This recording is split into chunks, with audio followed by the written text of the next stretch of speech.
Nous sommes mardi aujourd'hui, et nous sommes ravis de vous retrouver une fois de plus pour l'aventure d'aujourd'hui.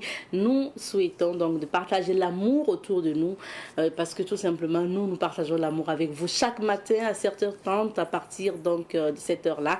Nous sommes ensemble jusqu'à 9h00 sur Savane TV. N'hésitez surtout pas à nous renouveler votre fidélité. Alors, pour la rubrique à la découverte de vous le savez, nous nous intéressons au centre écotouristique de Bagrépole. C'est un univers où vous allez retrouver une plage artificielle, mais qui vous rappelle en fait ces pays côtiers-là, parce qu'il y a même donc des cocotiers qui ont été plantés ça et là. Il y a du sable, il y a bien sûr une plage artificielle. Je vais parler du barrage. Donc, allez-y au centre écotouristique pour découvrir donc l'univers de la plage artificielle. Vous allez voir les images tout à l'heure, puisque nous allons vous proposer donc des témoignages. Et aujourd'hui, pour la revue de presse, Issa Omarati nous rejoindra pour partager l'actualité.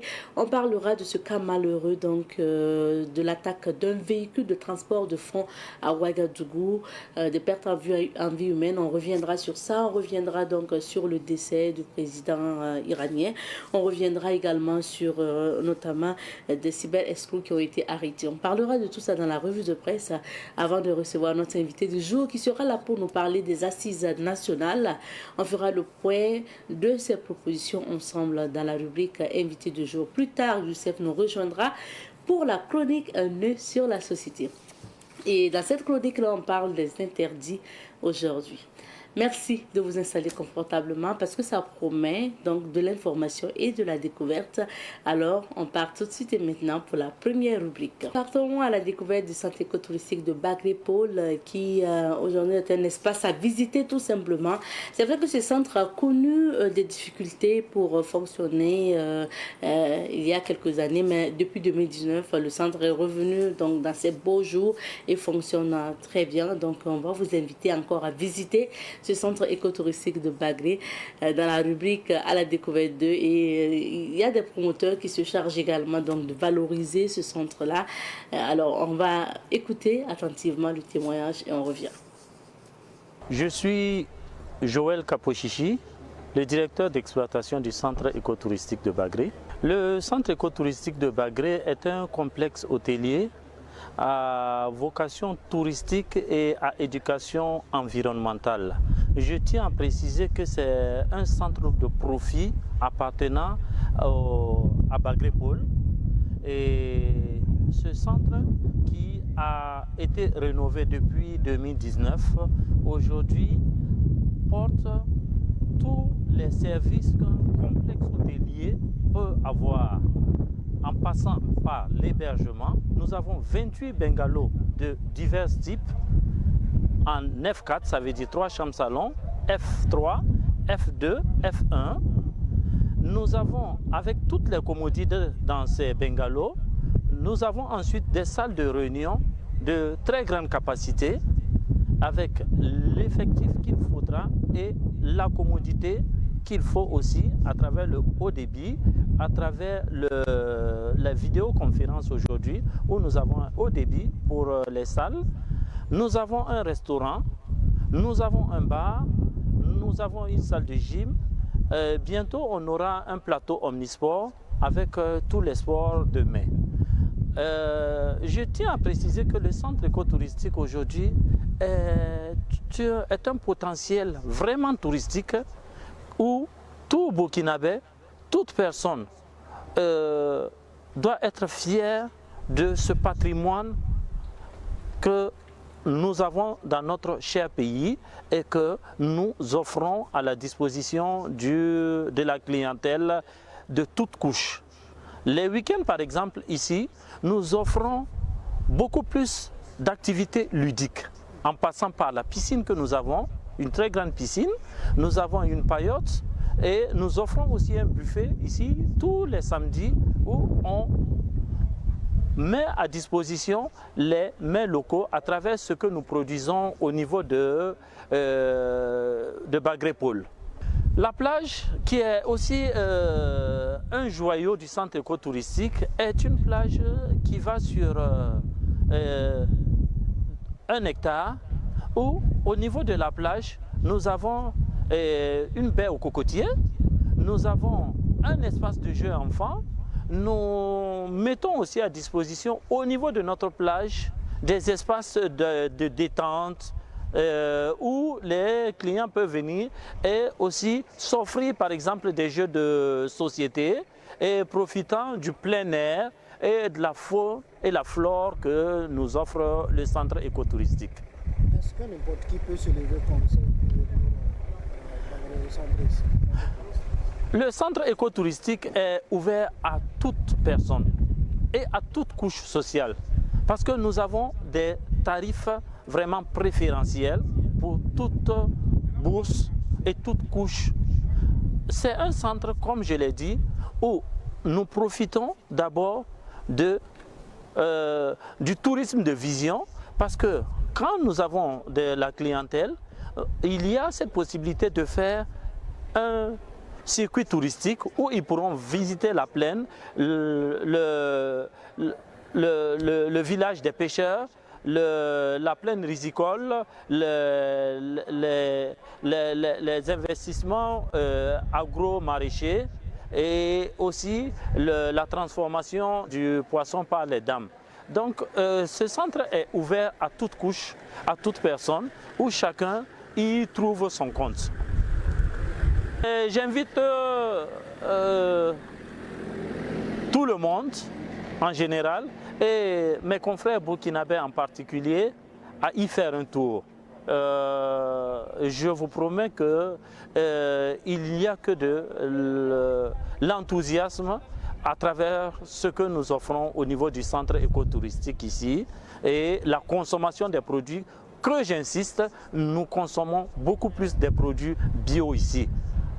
Nous avons un jardin potager non loin et aussi les produits de la transformation de Bagré-Pôle.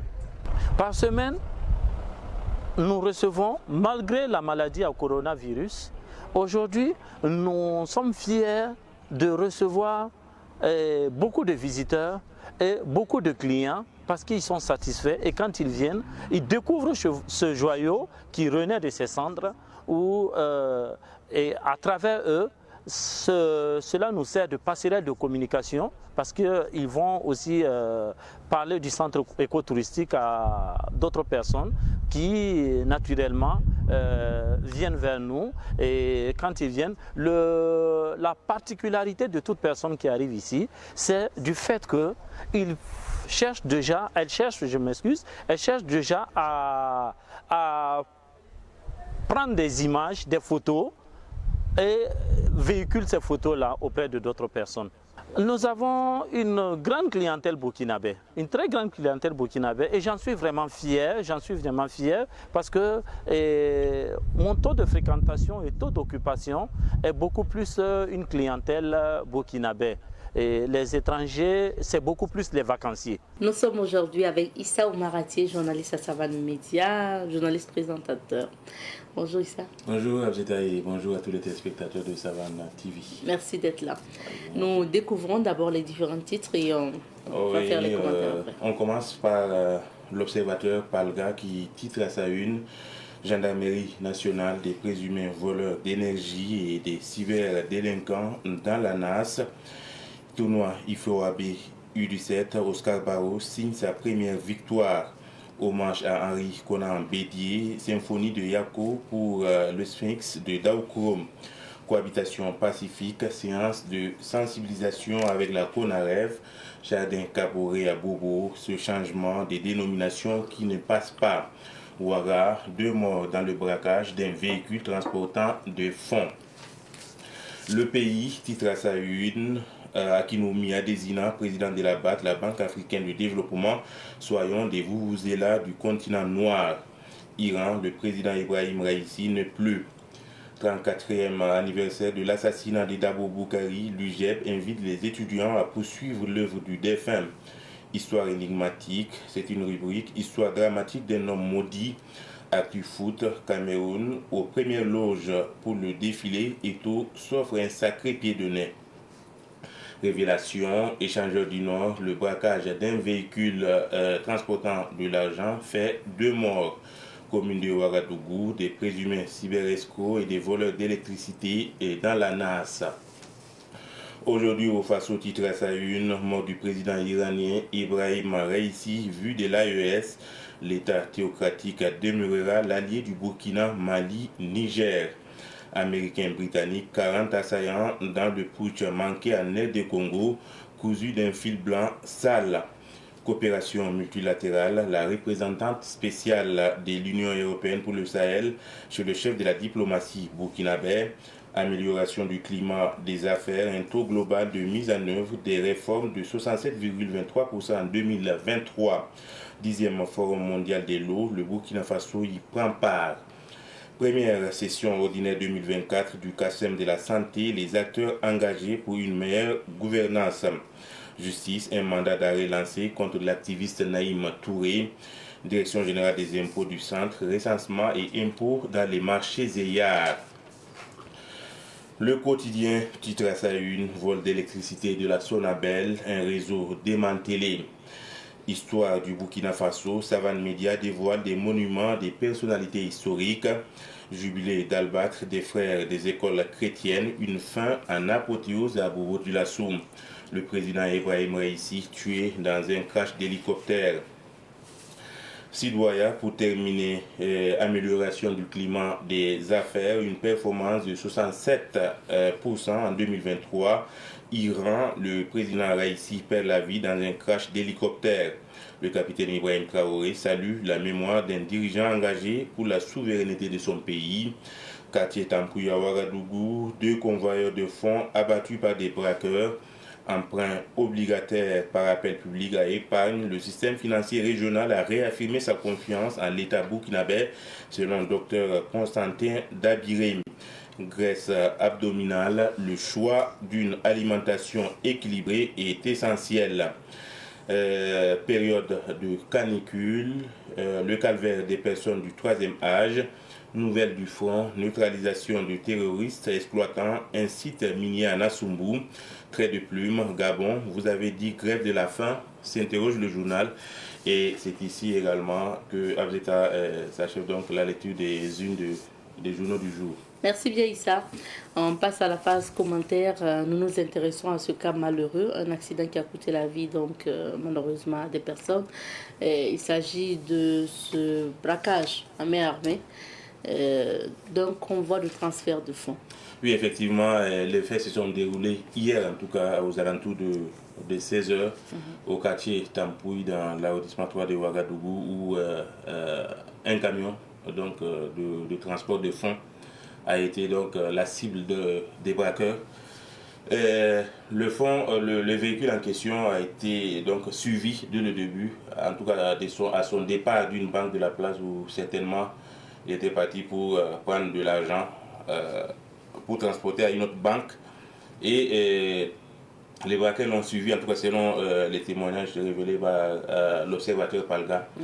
Il a été suivi jusqu'à Tampouy, face à des tirs de harcèlement. Le chauffeur du véhicule était obligé de garer pour voir ce qu'il y a. Et donc à leur arrivée, les braqueurs n'ont pas en tout cas attendu. Ils ont commencé à tirer sur le véhicule. Malheureusement, les tirs ont occasionné la mort du chauffeur du véhicule et un agent de sécurité qui l'accompagnait. Et une fillette également qui s'est trouvée aux alentours donc, de ce lieu-là a reçu une balle, mais heureusement, elle n'a pas succombé donc, de suite donc, des blessures. Là. En tout cas, c'est l'occasion de rappeler en tout cas à tout un chacun de faire attention parce que les phénomènes prennent de plus en plus de l'ampleur à Ouagadougou, surtout les points de vente, de transfert de mobile money, et même les banques, en tout cas, sont la cible des braqueurs partout à Ouagadougou. Mais la sécurité, en tout cas, on est là, on observe, même s'il y a des choses, en tout cas, à éviter. La sécurité, c'est d'abord la première chose si on est dans un pays. Donc il faut qu'il y ait la sécurité pour permettre donc, aux autres investisseurs qui veulent en tout cas venir investir au Burkina Sinon, en tout cas, ça ne donne pas une bonne image. Ouais. Et c'est dommage vraiment. Hein, et on voit qu'à travers les images qu'il s'agit de 2 véhicules, là, certainement. 2 véhicules, parce qu'on a un véhicule noir, l'autre qui est blanc. C'est un blindé, voilà. C'est grave. Et je sais que hier, quand on a appris, en fait, on était en rédaction, quand on a appris la nouvelle, on était en train de discuter, mais c'est grave. Ça veut dire que à tout moment, on peut vous surprendre, quoi. C'est dommage. Justement, c'est raison pour laquelle je dis de faire attention à, en tout cas quand on fréquente une banque, surtout quand on sort avec un montant assez élevé, de faire vraiment très attention dans ses déplacements. Parce qu'on peut à tout moment être suivi par des gens qui en tout cas, qui n'ont pas d'autre choix que de nous faire du mal. Et pour ce cas-ci, on dit que c'est une forte somme qui a été emportée. Oui, une somme de 27 millions, en tout cas selon l'observateur Palga. Okay. Voilà, et qui a donc été pris par ces braqueurs-là. Mais les procureurs étaient sur place, la gendarmerie était également. On attend la suite donc de l'enquête pour élucider en tout cas les... Et dans la même lancée, il y a toujours ces personnes-là qui sont là pour nous faire du mal. Je parle donc de ces présumés cyberescrocs aussi qui ont été arrêtés. Oui, bon, des cyberescrocs, c'est en même temps des voleurs d'électricité. Voilà, c'est un phénomène assez rare, mais bon, une fois en passant, on le constate. En fait, c'est des gens qui, leur spécialité, c'est des fraudés.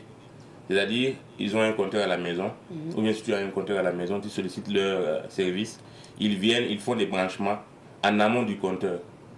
Oui, en amont du compteur, ils utilisent ça, c'est-à-dire que tu consommes gratuitement l'électricité, oui, sans passer par le compteur, l'installation normale de la Sonabel. Donc, ils utilisent ça pour partager, pour vendre même de l'électricité dans les quartiers, par exemple, périphériques, voilà, où il n'y a pas assez de contrôle, il n'y a pas de...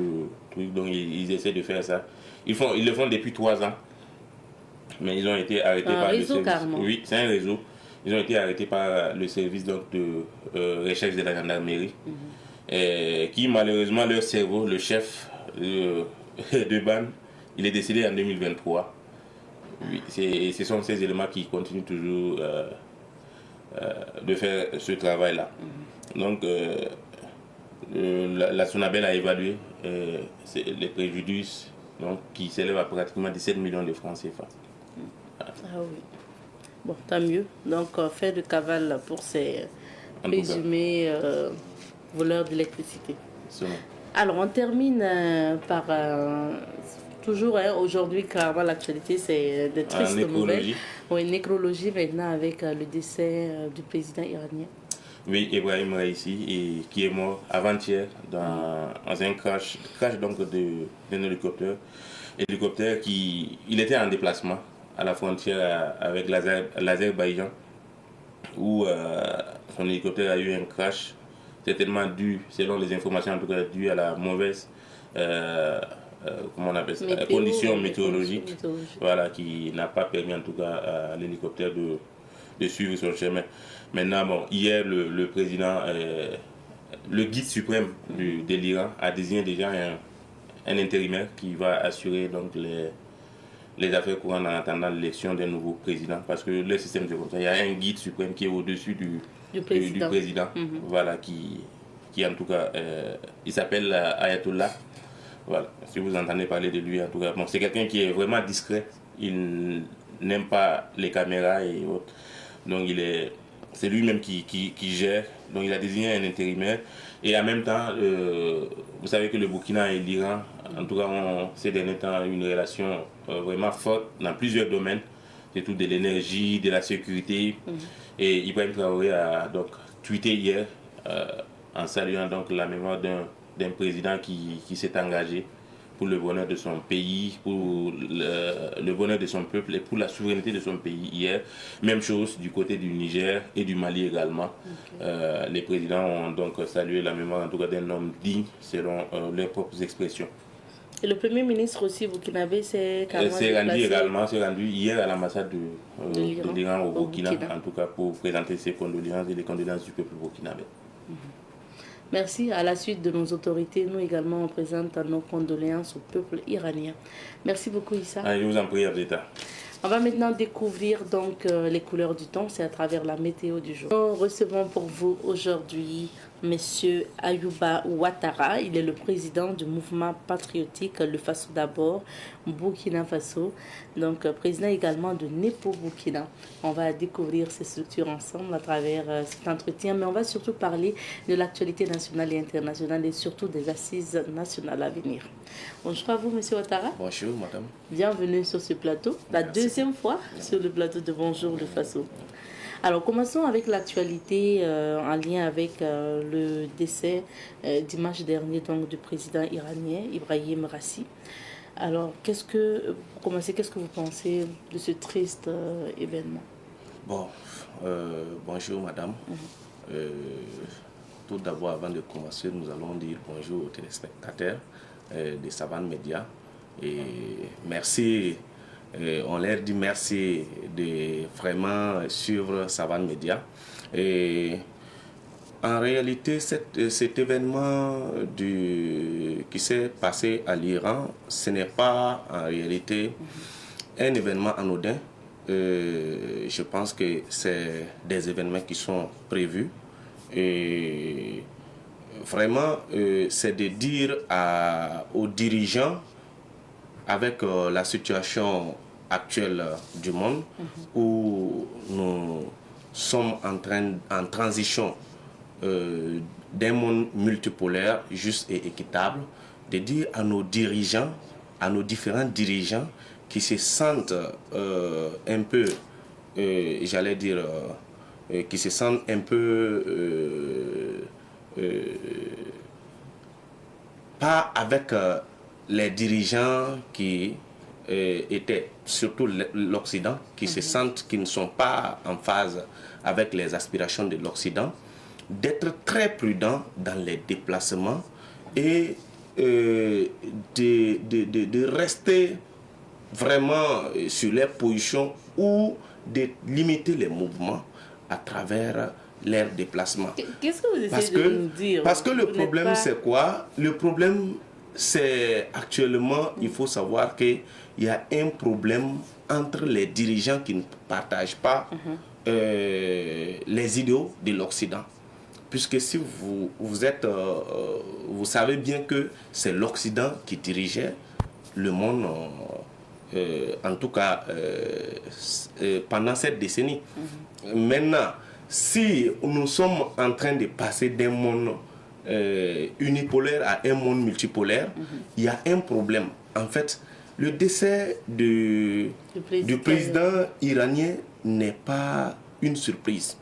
Seulement, il fallait prendre des mesures autour de cet événement pour que l'événement, pour que ça n'ait pas lieu. Vous ne croyez pas à la thèse de l'accident dû à la mauvaise condition météorologique? Bon, vous savez, on ne va pas dire qu'il n'y a pas d'accident, mais le cas de l'accident est très très minime par rapport à une mainmise dans cet événement. Un sabotage. Voilà, un sabotage. Il y a toutes les hypothèses possibles, mais je pense qu'il y a des enquêtes qui sont en cours.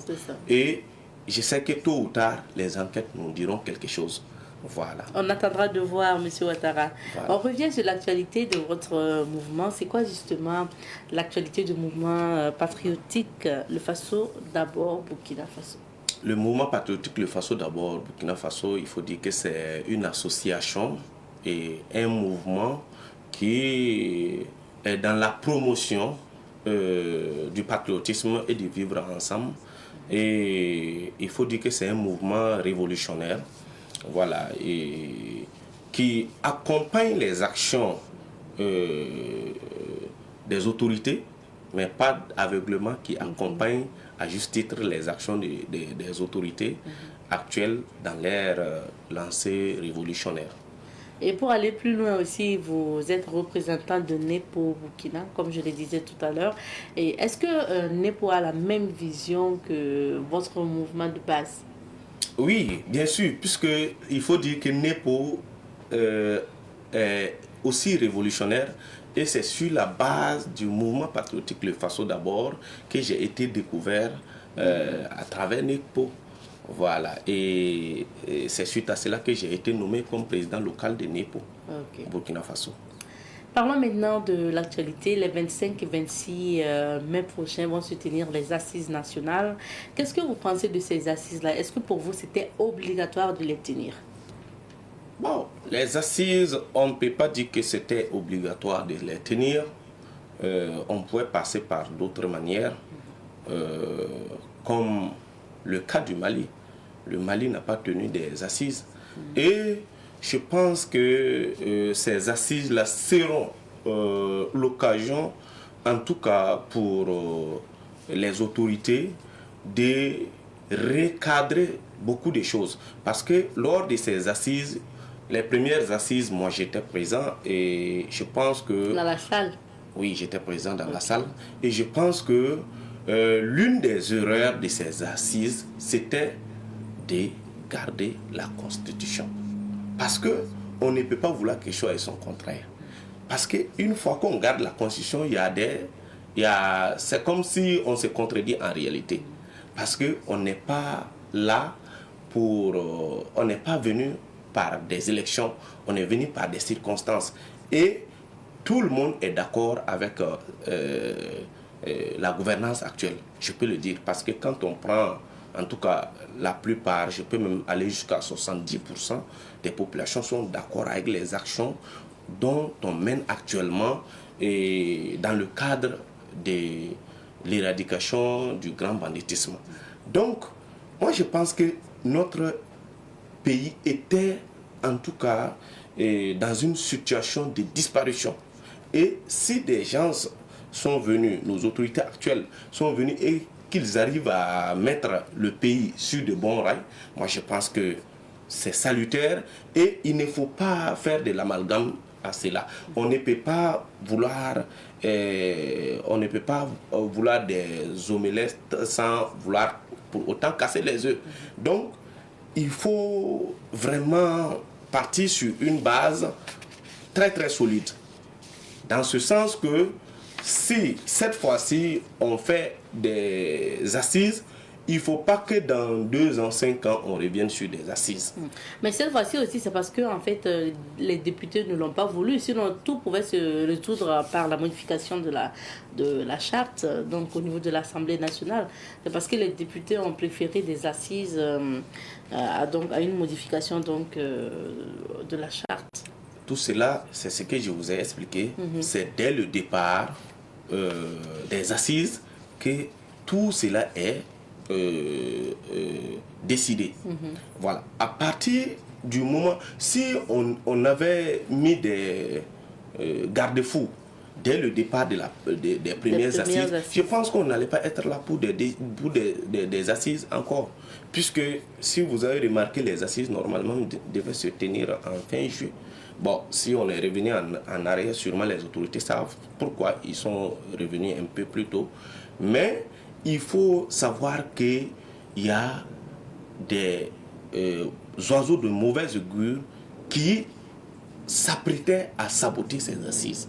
Et je ne veux pas dire de baisser la garde parce que ces oiseaux de mauvaise augure ne pourront plus saboter les assises, mais il faut vraiment prendre en tout cas des mesures nécessaires pour le bon déroulement de ces assises.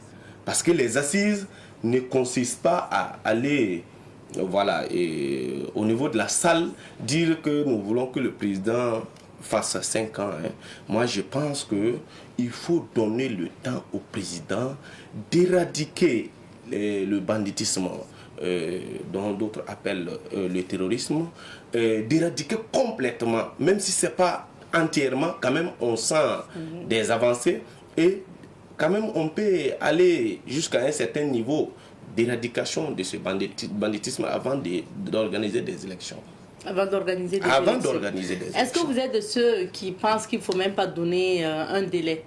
Parce qu'on oui, bien sûr, il ne faut pas donner un délai. Puisque si on donne un délai, quand ce délai va arriver, on sera encore obligé de revenir sur nos paroles pour dire, voilà, il faut encore décider.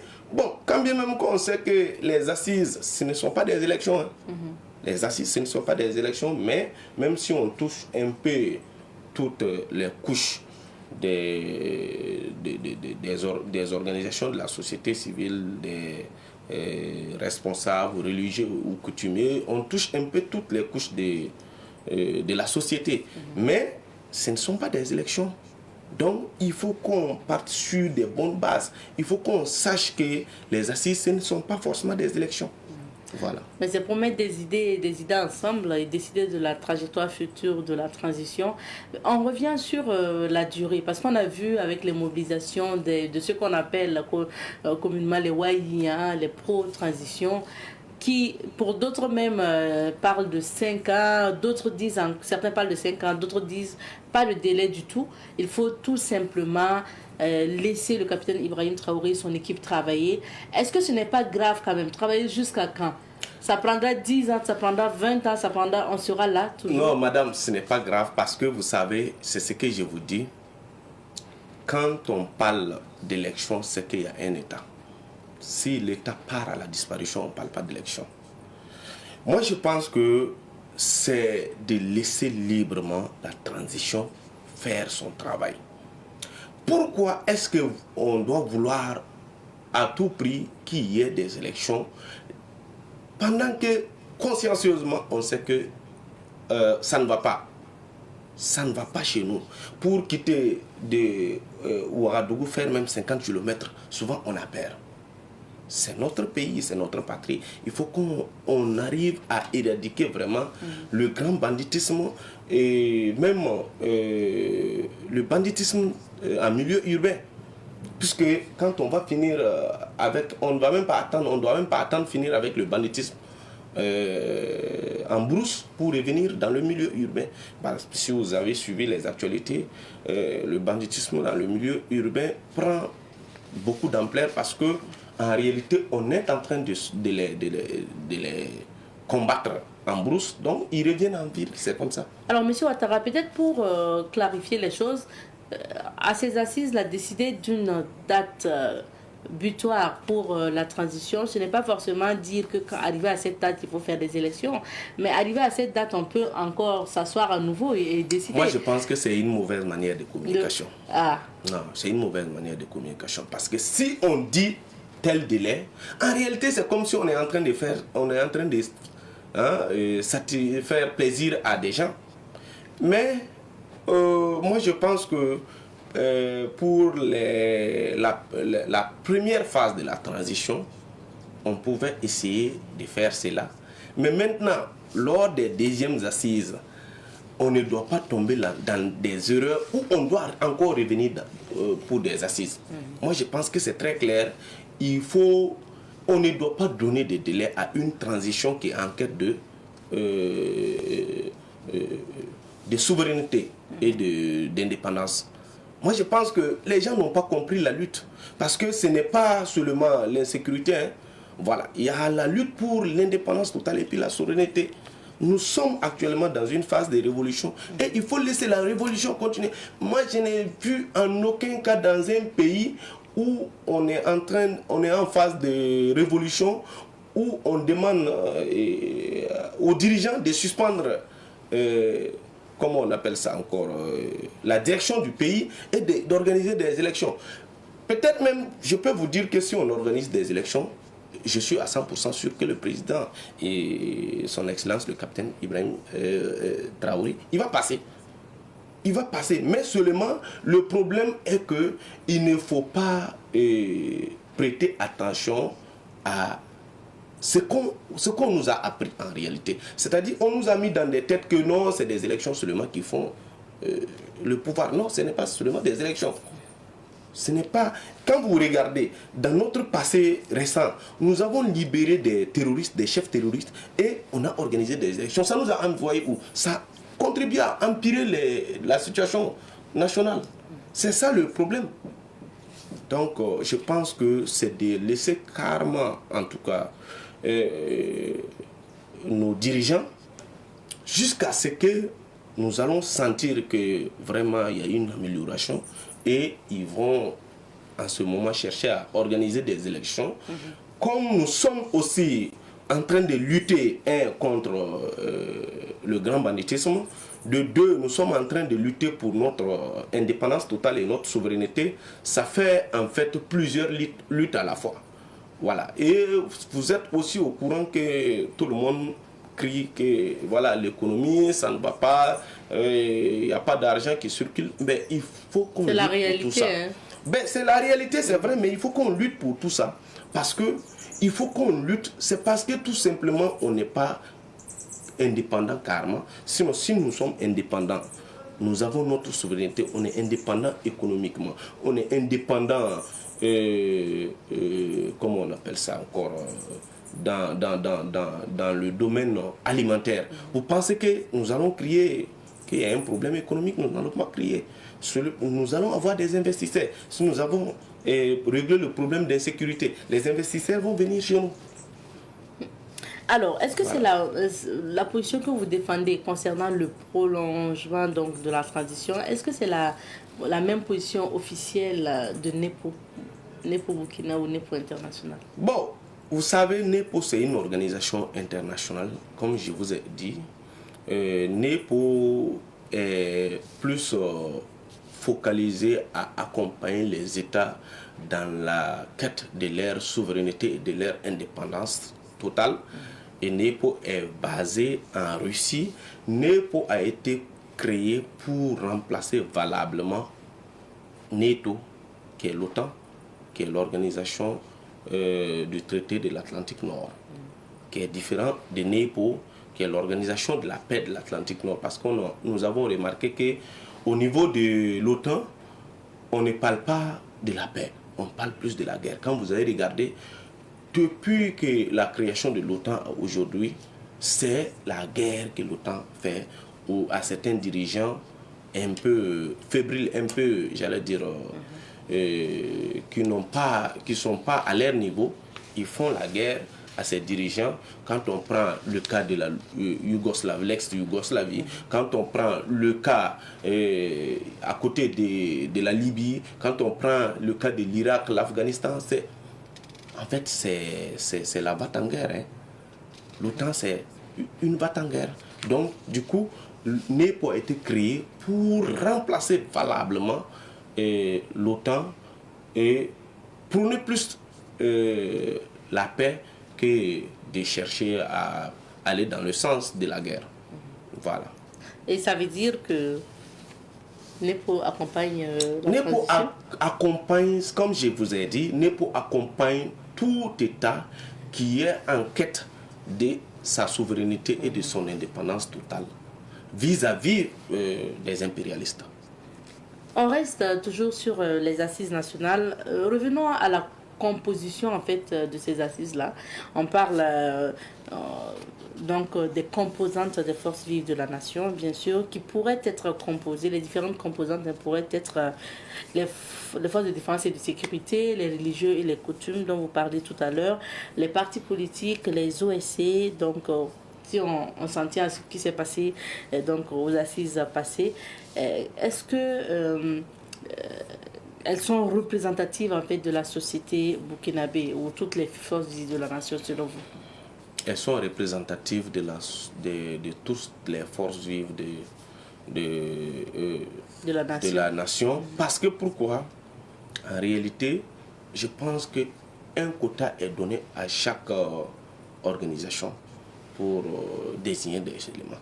Donc, je pense qu'elles représentent valablement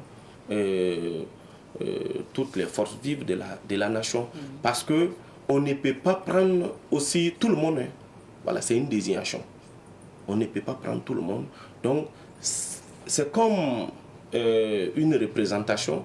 Si il y a dans les organisations ou dans les... selon la composante des forces vives de la nation, si en tout cas un organe a sa représentation ou a un représentant lors des assises, ça va. Ça va. On n'a pas besoin de tout le monde. Et à ces assises nationales-là, c'est vraiment la trajectoire, la future trajectoire de la transition qui sera décidée. Quelle devrait être l'orientation pour la suite de cette transition selon vous? L'orientation, moi je pense que le message, comme d'autres aiment le dire, le message reste le même.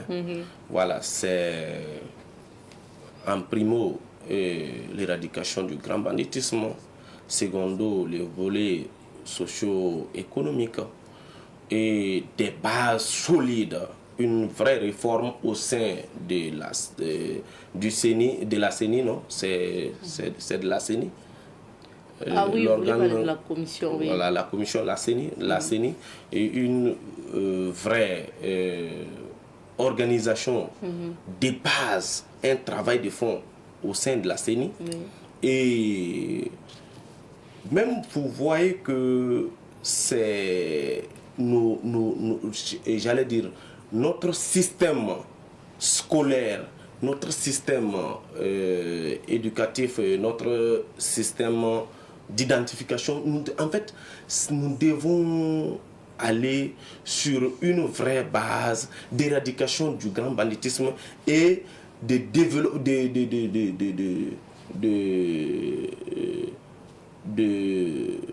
développement, comme aussi nous devons aller sur notre direction, la même direction de quête de souveraineté et d'indépendance totale. Ça doit continuer. Voilà, ça doit continuer. Seulement, on doit encore ajouter un peu de sel, un peu de piment. Sinon, c'est les mêmes choses. C'est la bonne trajectoire. Nous n'avons pas d'autre choix, en fait. Et prolonger la transition suppose que le capitaine Ibrahim Traoré reste à la tête du pays, selon vous? Bien sûr, puisque c'est la personne qu'il faut à la place qu'il faut. Parce qu'on ne change pas une équipe qui gagne. On ne change pas une équipe qui gagne. Ben, il a fait ses preuves. Pendant les 18 mois, nous avons vu. Le Burkina Faso n'a pas aussi eu, en tout cas, d'armement dans son système de défense comme ce qu'il y a aujourd'hui. Tout le monde, même le citoyen lambda, c'est cela. Donc, moi, je pense que toute chose vient, en tout cas, de la sécurité. Voilà, si le volet sécuritaire est un peu réglé, on peut basculer vers le volet socio-économique et d'autres volets. Voilà. Et d'autres Burkinabés aussi donnent leur avis. Par exemple, le Front patriotique pense qu'il faut des préalables même avant d'aller aux assises nationales, libérer ceux qui ont été arrêtés, relance donc des activités politiques. On a vu aussi la sortie donc de Dr Haruna Nouré qui pense qu'il faut même un président civil à la tête du pays, accompagné bien sûr des militaires. Quel est votre Madame, avis? vous pensez, je pense que le Front patriotique, ou bien c'est quoi? Mais le Front patriotique. Ceux qui sont en Côte d'Ivoire là. C'est pas ceux qui sont en Côte d'Ivoire là. Non, mais eux, ils ne sont pas légitimes. Qu'ils viennent au pays, s'ils sont vraiment patriotes, qu'ils viennent au pays et qu'ils disent ce qu'ils veulent à l'intérieur du pays. Voilà. Et quand je prends, et on ne parle pas d'eux parce qu'ils ne sont même pas légitimes. Qu'ils viennent dans leur pays. Mais pour parler. tous les membres Du Front patriotique ne sont pas à l'étranger. Oui, mais si la tête n'est pas là, c'est que ça n'existe pas. Ça n'existe pas. Et quand on prend le cas du docteur a fait le front, il est revenu. Vraiment, qu'il m'excuse, mais moi je pensais qu'il devait avoir le sens, en tout cas, de tout ce qu'il a vécu sur le terrain et avoir un bon raisonnement, parce que s'il dit il faut une transition civile, je pense qu'il n'a pas encore compris. Il n'a pas encore compris. Peut-être pour une prochaine fois au front, il comprendra mieux. Sinon, il n'a pas compris. Sinon, on ne peut pas être dans un état aussi où l'insécurité a pris un niveau dont personne ne croyait même qu'ils pouvaient sortir hors de Ouagadougou à 50 km. Et on arrive à recadrer les choses. Vous savez que tous nos axes étaient en voie de disparition. Même l'axe le plus important qui est la RN1, c'était en voie de disparition. Tout le monde ne peut pas prendre des avions pour voyager. Ce n'est pas possible. Donc si un citoyen, moi je le considère comme un citoyen comme un citoyen, Burkinabé. en tout cas burkinabé, parmi tant d'autres citoyens. Voilà. Si un citoyen s'assoit et qu'il ne mesure pas les choses, il n'arrive pas à faire une analyse pertinente, quand bien même qu'il soit allé vérifier des visu ce qui se passe sur le terrain, je pense que ce citoyen doit avoir un problème. Ou soit c'est un politicien avéré, ou soit en tout cas il a un problème psychiatrique. Parlons maintenant de vous, vos propositions. J'ai donné les avis ou les propositions d'autres citoyens. Vous êtes de la société civile. Quelles sont vos propositions, vous, en tant que membre donc, de la société civile pour ces assises nationales? Pour ces assises, en fait, mes propositions, c'est de partir sur des bonnes bases, ne plus revenir sur les erreurs du passé, ne pas revenir encore en arrière sur des assises. Parce que nous avons vu l'exemple, je prends en tout cas encore l'exemple ailleurs. Ailleurs, nous avons vu des exemples où on n'est pas obligé de passer par des assises, ils passent par des dialogues. Voilà. Et ils passent par des dialogues et on peut prendre ces bons exemples-là, et réfléchir là-dessus et puis les analyser et faire à notre manière. Parce qu'on ne peut pas copier aussi textuellement un autre pays. Chaque État a son modèle. Donc, moi, je pense qu'il faut aller sur de bonnes bases, ne plus revenir dans les mêmes erreurs. Et même, il y a certaines autres erreurs qui ont été sûrement commises lors des premières assises. On ne doit plus revenir sur ces erreurs. C'est de recorriger tout et d'aller à l'avant, de ne pas revenir sur des sentiments ou alors en voulant faire plaisir à des gens ou à une faction des personnes au niveau national comme international.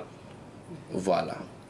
Et est-ce que vous allez prendre part à ces assises les 25 et 26 mai prochain? Bon, c'est pas une obligation que je prenne part aux assises, mais... Peut-être que vous avez déjà reçu votre invitation. Non, je n'ai pas encore reçu d'invitation. Donc, c'est pas une obligation.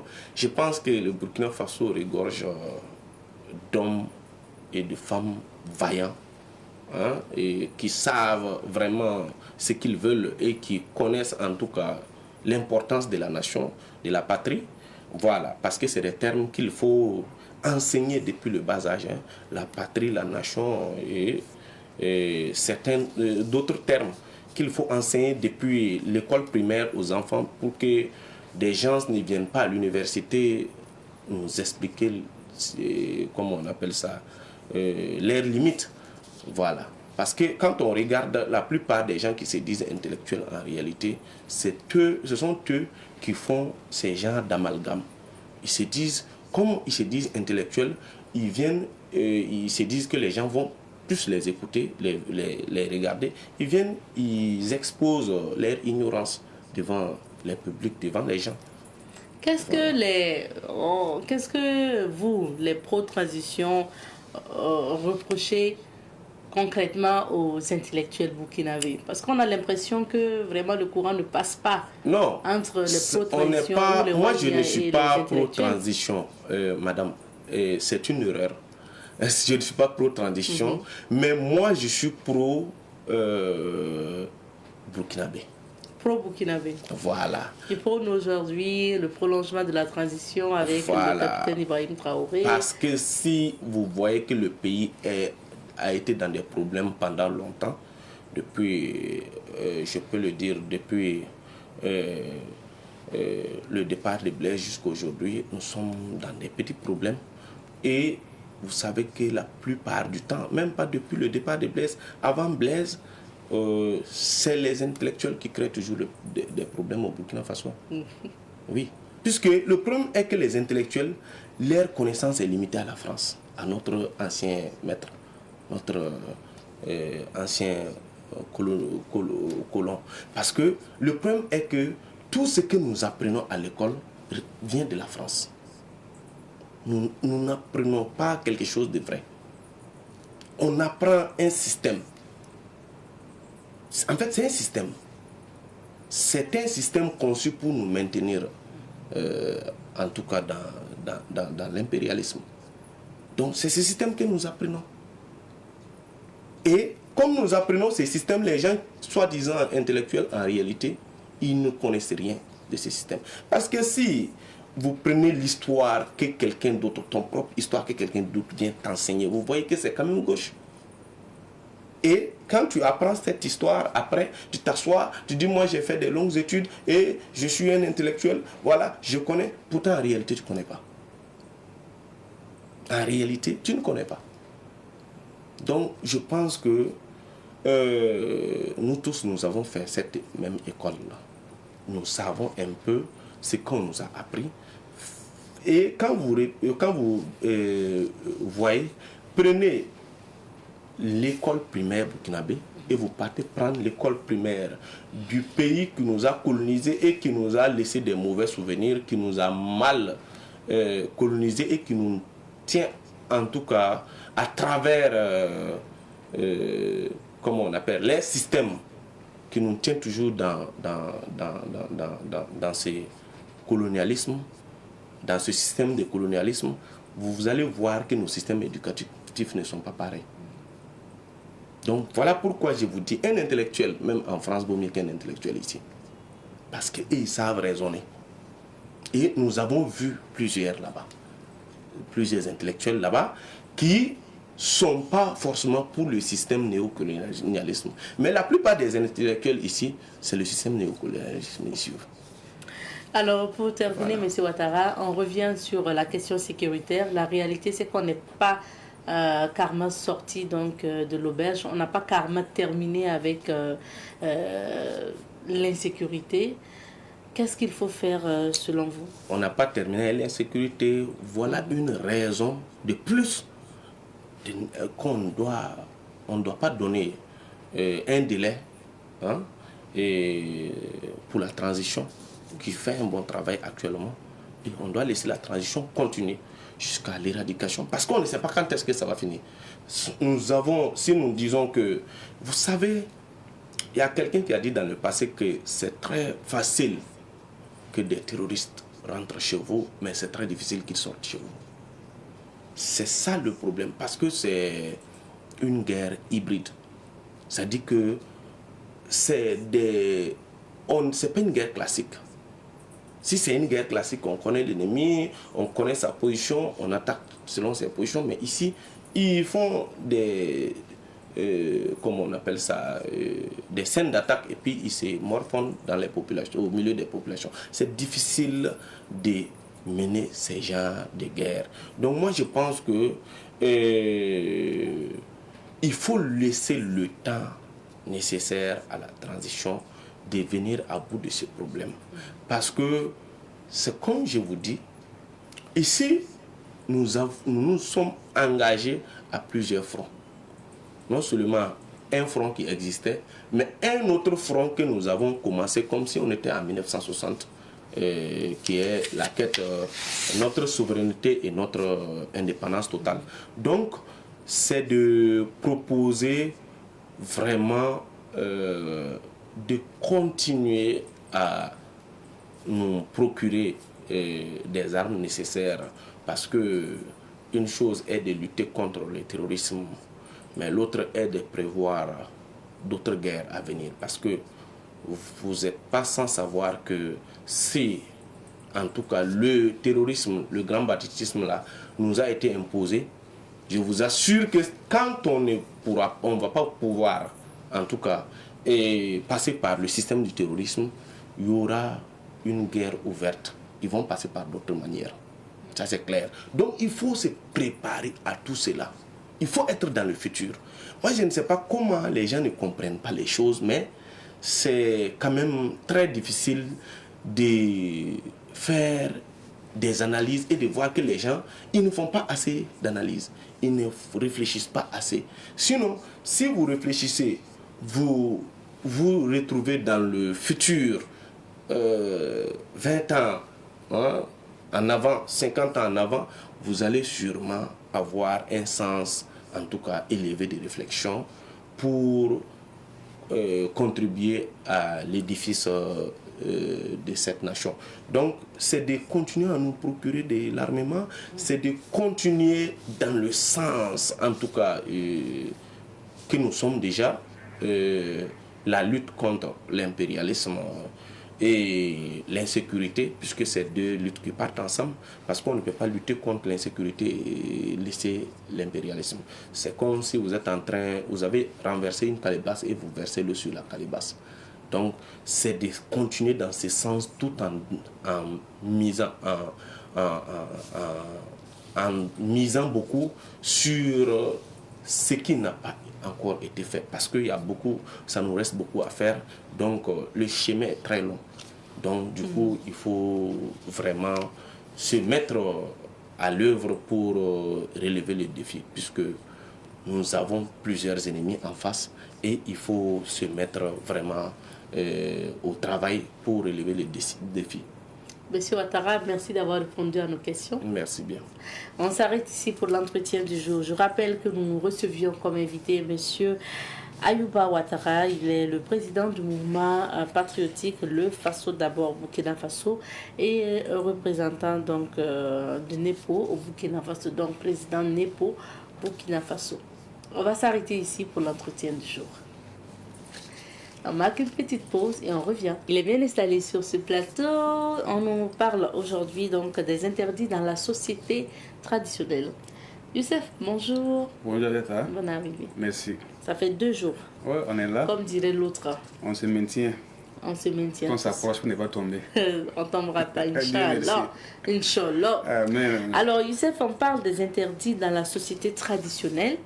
Moi, je me demande bien, quand tu dis société traditionnelle Mouaga ou en général? En général, quelques interdits, parce qu'on ne pourra pas finir forcément. Alors, Youssef, de manière simple, c'est quoi un interdit? Et quand on dit un interdit, c'est dit déjà que ce qui est formellement défendu par une société. Voilà, ça veut dire ici quoi? Il y a des actes et des paroles, et c'est un regard, et c'est une nourriture, on dit dans votre famille, dans votre ethnie, que c'est interdit. Alors là, on peut dire, par exemple, on va dire qu'il y a des paroles qu'on ne doit pas dire. Interdit, c'est ce qui ne doit pas être fait. Voilà. Les interdits ici, c'est une partie de la législation même là, la société traditionnelle. Voilà, quand on dit c'est interdit, c'est interdit. On dit qui se met, qui se met, qui se commande. Et on dit que qui s'y a qui dit. Quand on dit que c'est interdit, on dit que si tu fais, tu peux mourir. Tu pars même, tu peux mourir, tu pars même automatiquement. Parce que c'est le cas extrême, mais plusieurs fois quand tu demandes à ta maman, mais pourquoi on dit que chez nous on ne mange pas ceci ou cela, on a dit, voilà, c'est interdit, c'est interdit. Ok. Maintenant, qu'est-ce que tu penses, est-ce que tu penses encore que c'est opportun aujourd'hui de parler d'interdit, surtout que la société évolue là? Oui, même si la société évolue, il faut dire que c'est encore important de parler de ces lois, de l'interdit. Et les gens obéissent facilement quand on dit c'est interdit. Voilà, quand on dit c'est interdit, et quand on dit encore aux enfants que qui se met là, comme tu l'as dit tout de suite là, qui se met, si tu fais, tu meurs. Donc ça veut dire que le kisou là, ça désigne la mort. Voilà. Donc quand tu demandes pourquoi, on ne te dit même pas. Toi aussi, tu as dit tu dis à ta maman, on dit qui se met. Dis pourquoi? Qui demeure? Tu meurs. Dans ce moment-là, la société a évolué, c'est vrai, mais nos coutumes et certains comportements, certains actes-là sont toujours intacts.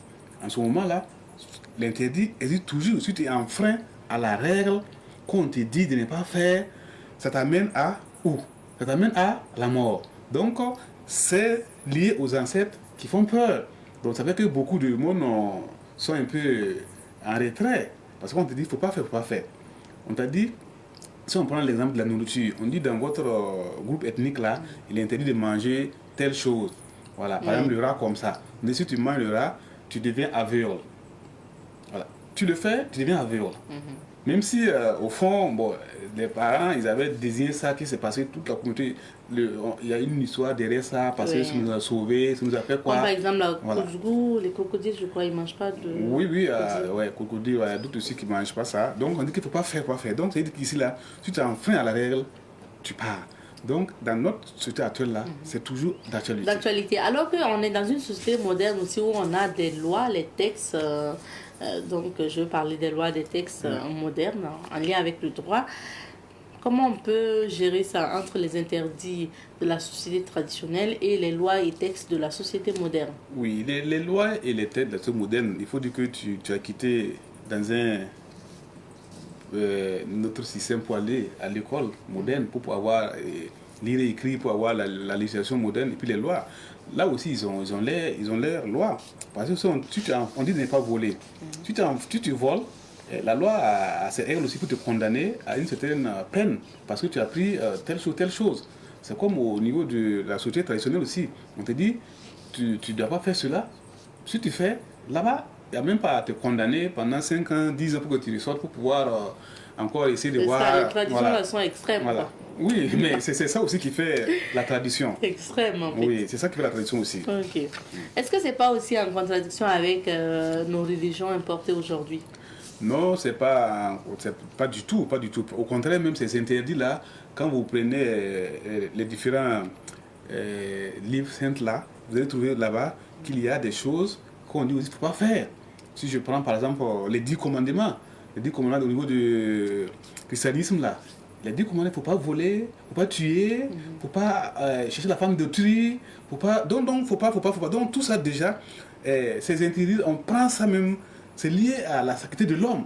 Voilà, c'est lié à ça. Donc, c'est dit que à la vie humaine, là, c'est lié à ça. Donc, quand on dit qu'il ne faut pas faire, même au niveau de la sexualité, au niveau de l'environnement, la dernière fois, on devait parler de ceux qui vont couper les arbres, les fruits qui ne sont pas encore mûrs. Ce sont des interdits qu'on ne doit pas faire. Voilà. Et encore, dans cette société, la protection des enfants et des femmes, tout ça, on y trouve dans nos religions. Donc, transposer à la tradition, c'est interdit aussi. On ne doit pas faire du mal à une femme, à un enfant. On ne doit pas aller couper la forêt, détruire les arbres où les gens peuvent aller puiser pour faire des produits et manger aussi. Donc, c'est des interdits. Des interdits. On va justement parler de ces interdits, citer des exemples concrets d'interdits dans la société traditionnelle, Youssef. Bon, quelques-uns qu'on va citer, même ne sont pas des vieux comme on allait avoir. Voilà. Donc, bon, déjà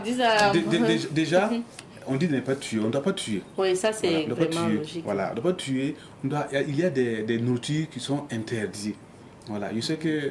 chez vous, c'est quoi? Parce qu'il faut dire pour toi, par exemple. Chez vous, qu'est-ce que vous ne devrez pas manger? Après, je dirai pour moi. Chez nous, comme ça, l'écureuil. Quand l'écureuil, c'est un animal, là, l'écureuil, on ne doit pas manger l'écureuil. Ok. Voilà, c'est votre totem en quelque sorte. Notre totem, on ne doit pas manger l'écureuil. Et chez nous, c'est une nourriture, concrètement, parce que chez nous, c'est kolkol benzero. Je dis ça à Moré, j'explique. Oui. Ça veut dire c'est la sauce de col rose, donc la sauce de sumbala, mais c'est pas préparé. Parce qu'il y a des gens qui peuvent juste piler le sumbala, mettre du sel, de l'eau, sans mettre au feu et manger avec le tout. Je vois ça, Nous, on ne mange pas ça. On pas ça. Voilà. Nous de Cicel, on ne mange pas ça. Il y a d'autres aussi, c'est le chien qui est interdit. Hein. Oui. Voilà, c'est le chien qui est interdit, d'autres c'est le caïman. Voilà, donc il y a beaucoup ça dépend de chaque ethnie avec son totem. Donc quand on ne dit pas faire, on ne fait pas. Et ici aussi, on dit qu'il ne faut pas violer des bosquets sacrés. Les bosquets sacrés, c'est quoi? Vous voyez que dans les villages, il y a des bosquets sacrés, que les gens, c'est sacré. Et quand le lotissement est venu, c'est à trouver là-bas, on ne détruit pas ça. Vous allez lotir et puis laisser la partie là intacte. Et les habitants de ce village-là viennent de temps en temps faire les sacrifices. On ne doit pas détruire ça. Voilà. Et encore, quand on va plus loin, je disais que dans les 10 commandements, on dit de ne pas regarder la femme d'autrui. Même ici, on dit de ne pas coucher avec la femme d'un membre de la famille. Quand tu fais ça, oui, il faut un bourrin. On te fait sortir de la famille, mais on te banni la famille. Voilà. Donc, ou avec une de tes parents. Voilà. Tu dois aller dans d'autres familles pour aller chercher une femme. Voilà. Mais il y a des gens, quand ils ne comprennent pas ça, ils se disent que bon, c'est ma cousine, c'est ma tante, ça peut aller. Non, ça ne peut pas aller. Dans d'autres familles, ça peut aller. Mais dans la société traditionnelle, il ne faut pas avoir l'intimité avec la famille proche. Quand tu fais ça, c'est un interdit. Donc, ça peut t'amener où? Dans un lieu sûr. Ou bien, dans un lieu sûr, on peut te voir, C'est ça ton lieu sur Youssef. Mais là-bas, c'est interdit, c'est interdit. Bon, d'accord. Donc, c'est quelques exemples. Hein, C'est quelques exemples qu'on a donnés comme ça, voilà. Que tu nous as cités. Nous, tu me diras, c'est quoi le totem de ta famille? Comme ça, je vais dire ça. Bon, en tout cas, ce qui est interdit aussi, c'est... Je pense que c'est important aussi, on ne doit pas manquer du respect, par exemple, aux grandes personnes. Aux grandes personnes. Voilà. Et surtout aux chefs traditionnels. Là. Aux grandes personnes. Même la dernière fois, je suivais les bobos qui parlaient que eux, ils sont des forgerons. Quand ils viennent pour demander pardon, quand il y a un problème et on appelle le forgeron de venir demander pardon, celui qui doit donner le pardon ne doit pas dire qu'il n'y a pas pardon. Il n'y a pas pardon. Si tu dis qu'il n'y a pas pardon, toi tu as un problème. Donc c'est interdit de dire qu'il n'y a pas pardon. Quand le forgeron vient pour séparer, pour demander le pardon, tu veux pas, tu dois accepter dans le pardon. Donc voilà, ça c'est des... Parce que le forgeron est reconnu dans la société, surtout Moagal, pour être le grand médiateur. Parce que c'est lui qui réconcilie les hommes entre eux, qui réconcilie l'homme et le ciel. Donc je vais parler de quand il y a la foudre. Quand il y a une mort tragique aussi, c'est au forgeron aussi, voilà, dont on fait appel. C'est bien, hein? Petit à petit je découvre l'histoire parce que je fais des recherches pour aller à la découverte de... Voilà, donc, ça c'est bon. C'est intéressant. En tout cas, le totem de Noufoul, c'est le caïma. Le caïma. Ah ok, il doit pas manger ça. Le caïma. Donc si il mange le caïma, c'est interdit. Qui se met? Ne dira pas ta phrase. Non, je viens de dire qui se met. Qui se voilà. D'accord. Maintenant, quel est le rapport aussi de ces interdits-là? Enfin, par rapport à la société. Par exemple, la promotion de la cohésion sociale, c'est quoi le rapport de ces interdits? Le rapport de ces interdits par rapport à la cohésion sociale ici, ça permet de réguler la société, la vie sociale. Ils permettent la cohésion sociale. Quand on dit, je parle de pardon comme ça. Donc le pardon, quand on vient demander, donc c'est pour réconcilier deux familles, deux ethnies. Donc tu ne dois pas dire que tu ne veux pas. Donc ça c'est déjà quelque chose qui est intéressant. Et quand on part aussi plus loin par rapport à la situation de Burkina Faso actuelle, voilà, on peut dire que la vie humaine est sacrée. Si la vie humaine est sacrée, c'est-à-dire qu'on ne doit pas tuer. Voilà, donc dans l'interdit là, on ne doit pas tuer. Et ici, on dit que la vie est sacrée. Donc on ne doit pas ôter la vie d'une autre personne. C'est Dieu qui t'a donné la vie. C'est Dieu qui t'a fait venir. Et c'est Dieu qui doit reprendre encore cela pour que tu puisses aller, voilà, ou au-delà. Donc si toi, comme ça, tu te fâches, tu te lèves, paf, tu fais un truc comme ça, tu tues ton frère, ou bien ta soeur, ou bien un membre de la famille, ça c'est pas bon, c'est interdit. Donc on ne doit pas innocenter une femme, voilà, un enfant, voilà, une veuve, un orphelin, voilà, ça c'est pas bon. Donc si on part encore plus loin par rapport à la protection même de l'environnement, tantôt j'ai parlé de ça plus haut, on dit que on organise des interdits ici pour protéger l'environnement. Des cérémonies, voilà, le bois sacré. Sacrifice. Le bois sacré, ça c'est, voilà, le bois sacré qui est là, il y a la pêche, il y a la chasse. Tout ça c'est organisé, pas comme maintenant, bon, chacun tu as ton fusil, tu te lèves, tu rentres en brousse, tu regardes, non. Il y a des périodes où on organise qu'on appelle les battues, le village sort avec des bois, des quoi. Est-ce que tu as suivi ça une fois? On rentre en brousse, on chasse et puis on revient en groupe. Ça veut dire que quand toi tu as eu pour toi, c'est pour toi, vous revenez en groupe, vous rassemblez ça sur le chef de village et voilà, c'est comme ça. Tout le monde partage, voilà. Et le bois sacré, vous savez que quand on fait le lotissement, l'aménagement des terrains, on arrive, on dit qu'ici c'est un lieu sacré où la population partait pour faire leur sacrifice. Vous n'êtes pas obligé, vous n'êtes même pas tenu même de détruire. Vous délimitez la partie et vous les laissez là-bas. Et chaque période que ces habitants ont bien de leur bois sacré, ils viennent et ils font leur sacrifice et puis ça profite à tout le monde. On ne doit pas les détruire. Donc ça profite, ça fait partie des interdits qui apportent quelque chose au niveau de l'environnement. Quand on va plus loin, au niveau de la lutte contre l'insécurité foncière, vous savez qu'aujourd'hui, les gens bradent les terrains pour payer des voitures, pour payer des voitures, et d'autres même vendent des terrains pour prendre des femmes, et d'autres même vendent des terrains pour prendre des femmes. Hein. Voilà. Pourtant, un vieux me disait un jour, quand tu vends un terrain, si tu es malade, et tu vas vendre le terrain de tes parents là pour venir te soigner. Tu vas partir. Donc ça, c'est un interdit. Ok, c'est Oui, interdit. c'est interdit. Donc il est interdit de vendre les terrains. Il est interdit de vendre les terrains. Il est aussi interdit de se bagarrer à court d'un terrain. On ne se frappe pas à court d'un terrain. Tu arrives, c'est ma parcelle, c'est ta parcelle. Ah, tu dis que c'est pour toi. Celui qui connaît réellement.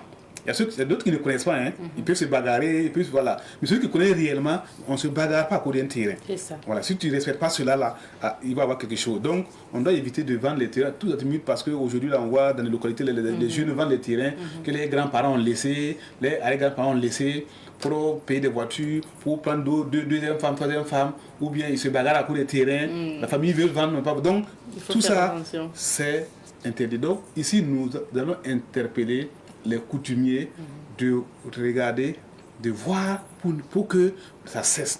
Parce qu'on en voit beaucoup et vraiment ça n'honore pas la tradition et les coutumes. D'accord. Et moi j'ai appris aussi que par exemple les chefs de terre, pour même morceler les terrains et vendre, il faut demander l'autorisation aux chefs de terre, les terres Sobandamba. Oui. Parce qu'il ne faut pas arriver dans une localité comme ça et puis voilà, se mettre à morceler juste des parcelles et puis vendre sans consulter le chef de terre parce que la terre lui appartient. Sa terre en fait d'origine lui appartient. Oui, même ça c'est de la terre tu parles. Il y a des choses, même quand tu viens dans un village et il y a un Tengsoba qui est assis et toi tu es venu même pour régler un problème, il faut demander la permission à ce Tengsoba là pour pouvoir aller. Sinon, tout ce que tu vas faire là, ça sera zéro. Ah.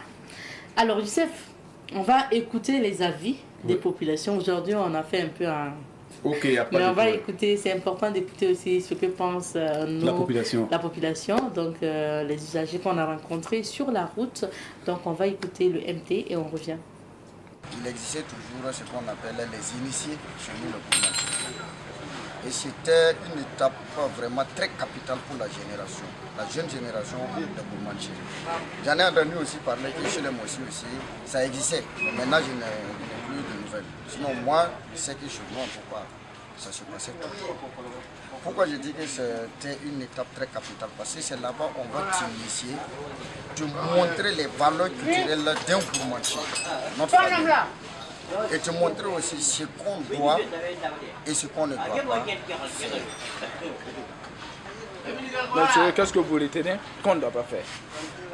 D'abord, pourquoi je sais que d'abord, on ne peut pas, tous les initiés en tout cas, tous les jeunes initiés de chez nous là, tu ne peux pas coucher avec la femme de ton frère, tu ne peux pas coucher avec la femme de la famille, que ce soit une famille machine ou pas, comme on l'appelle communément. La famille machine ou pas, tu ne peux pas. C'est-à-dire, par exemple, la viande, chez nous on ne mange pas le caïman, on ne mange pas le chat. Tous les animaux pouvant sortir les griffes pour se défendre, je pourrais dire que je vais parler un peu aux sages. Vraiment, au collège des sages. D'abord, il y a eu une journée qui vient de passer, le 15 mai. C'est vraiment à saluer. C'est seulement là, c'est à saluer. Parce que c'est dans ça qu'on va retrouver nos valeurs. Nombreux d'associés qui sont à Ouagadougou, même qui ne connaissent même pas quelles sont leurs interdictions. Non. Pourquoi je dis ça? Parce que vous allez voir, c'est pas pour me vanter. Mais je trouve que quelqu'un qui a été initié, qui couche avec la femme de son frère, même sans que personne ne voie, le jour qu'on va faire le coutume, il ne peut pas s'approcher. À quelques mètres seulement, il va commencer à saigner. Mais est-ce que dans nos églises et mosquées, ça n'a même pas de rapport? Voilà. Maintenant, ceux qui sont dedans, qu'ils soient dedans. Et ceux qui ne sont pas dedans aussi, qu'ils soient dans les bouches. C'est tout. Voilà. Maintenant, un pas de là, un pas de l'autre côté là, c'est ça qui amène là, souvent beaucoup de dépravation. Ce que je connais moi aussi, j'attends les gens qui parlent ça. Et souvent on ne l'a pas les habits la nuit. Souvent il y a des gens qui disent qu'on ne doit pas aller chez les funérailles pour ce midi ou mercredi comme ça. Mais moi je suis musulman. Chez moi là, moi je n'applique pas ça. Chacun a son pareil. Par exemple, moi, je suis musulman. Bon, chez moi, là, moi, j'ai appliqué ça. Moi, ce que je connais comme interdiction, c'est par exemple quand on dit de ne pas laver les habits la nuit, que ça amène la pauvreté. Et puis aussi, quand tu veux créer quelque chose comme les lamelles, piment, et puis les aiguilles là, tu ne peux pas aller dire leur nom là comme c'est là. Il faut trouver d'autres noms pour dire ce que tu veux, quoi. On dit aussi de ne pas se laver tard la nuit. Parce que tu peux rencontrer quelque chose, par exemple des esprits, quoi. Ce que moi je retiens comme ce qui est interdit par la société. On ne salue pas un vieux en état en haut, on doit s'accouplir pour lui montrer que l'on a bien éduqué et on a du respect. Et aussi, bon, ce que je retiens encore, on ne doit pas laver les habits la nuit, ça amène la pauvreté souvent. Merci beaucoup à Sidiki Capri pour ce micro-trottoir et merci à vous pour vos avis, chers téléspectateurs et populations que nous avons rencontrées donc, dans la rue. Alors, Youssef, on a épuisé notre temps et on a pu voir que laver les habits la nuit revient beaucoup, c'est interdit. C'est vrai qu'on entend parler de ça, même laver les habits le jour de la fête, il faut éviter tout ça, voilà, surtout la nuit, il faut éviter. Merci bien. Et il y a certains objets qu'on ne doit pas acheter aussi la nuit, comme on a pu le voir, piment, aiguilles et autres. Merci beaucoup. Merci à vous pareillement. Voilà, à mardi prochain. Si Dieu le veut. Inch'Allah, Dieu le voudra. Amen. Merci beaucoup aussi à vos fidèles téléspectateurs de Bonjour le Faso. Merci à l'équipe technique derrière. Rendez-vous demain, mercredi, pour d'autres aventures de l'émission. Allez.